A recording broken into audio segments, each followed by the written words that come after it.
So everybody's favorite horror studio, Blumhouse, has a new movie out from director Chris Landon. And this movie's called... Drop. Drop it. Drop it like it's hot. hot. Yeah. Yeah, that dates us a bit. No. Yes. Speaking of dates, this is a movie about a date. Yeah. If you somehow avoided the trailers, I don't know how you could have. They really pushed this.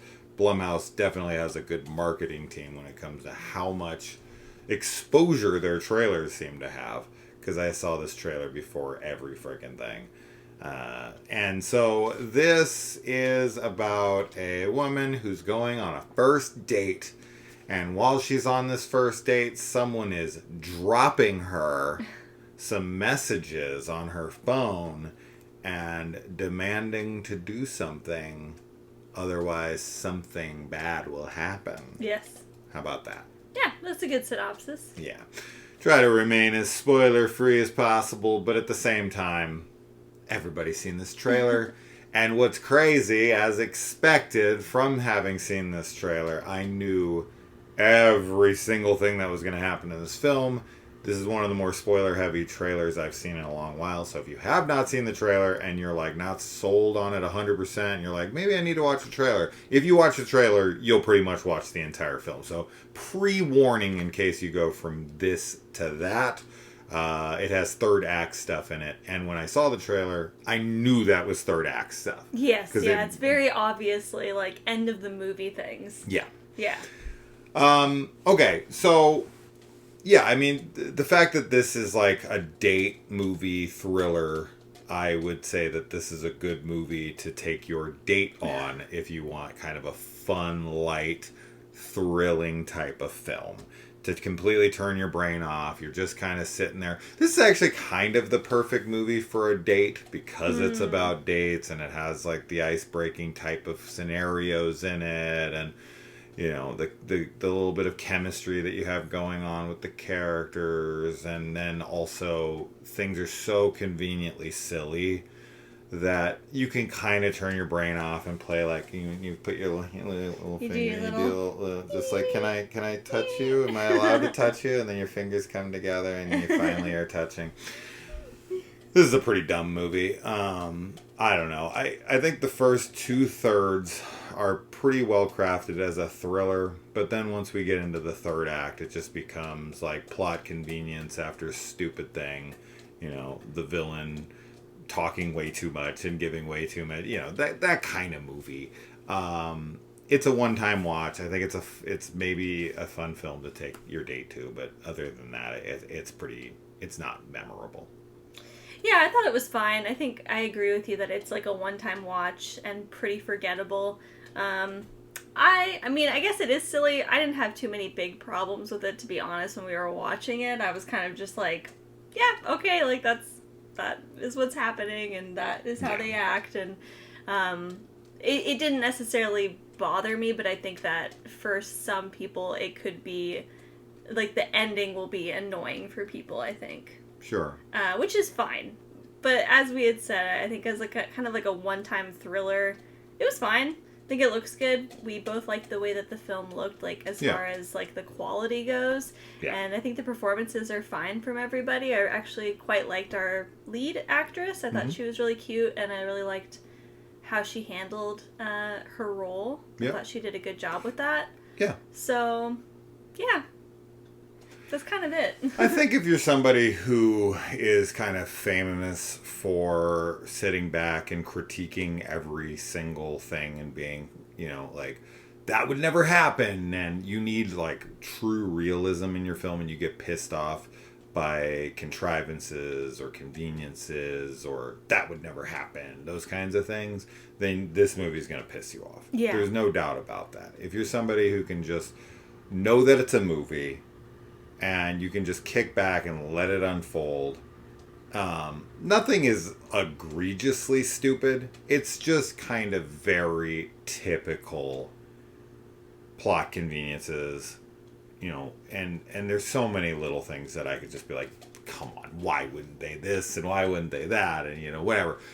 With her side of things, they do a pretty decent job of making it one of those impossible situations. Yes. Right? Because she's not allowed to tell anybody, of course, tell anyone and whatever happens. And so they do a good job of her trying her best to not really play by the rules, but make it seem like she's playing by the rules. If I was to compare this to anything, I told Kaylee earlier, it does remind me a bit of the movie Red Eye by Wes Craven.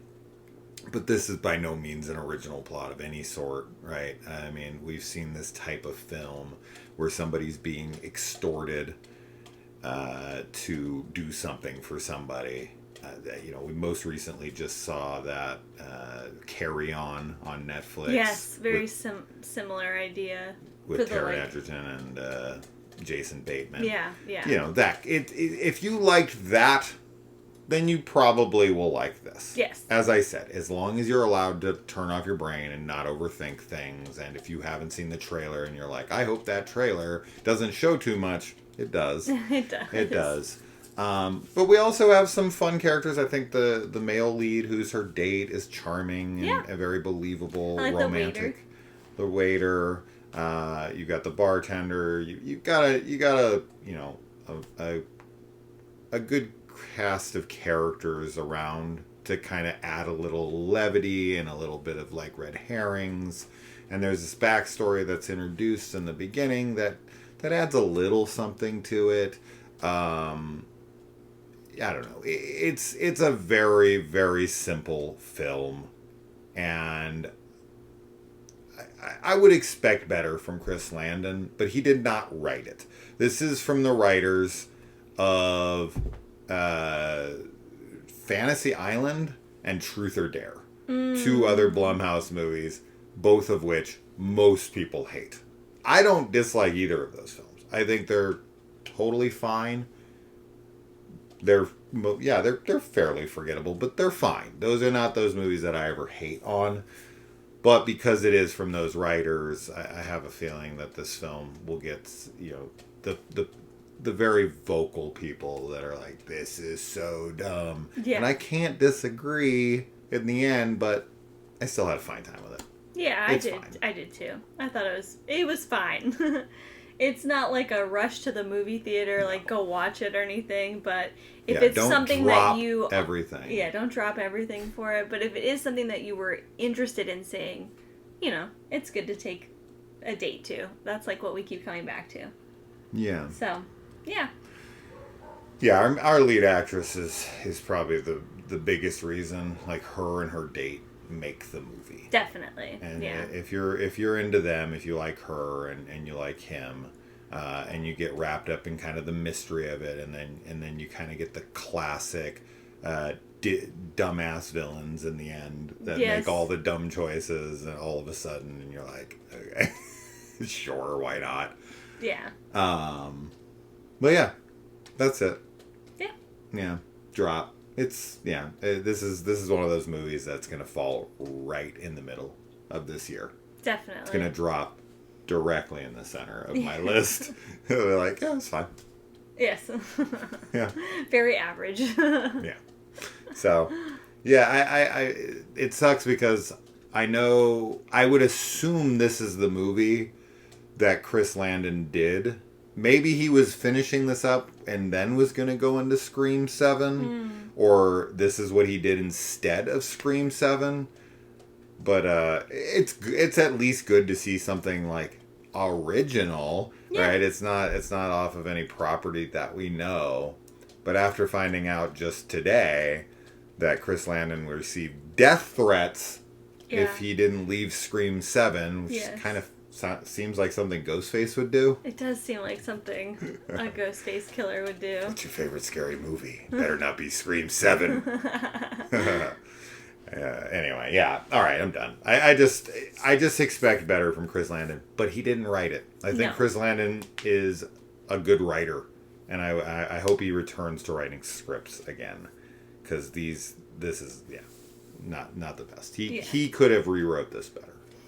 But he's working on Happy Death Day 3, officially announced. Yay! Yes, that one I'm looking forward to. Very excited for that one. All right, I'll shut up now. See you in the comments. Adios. Bye.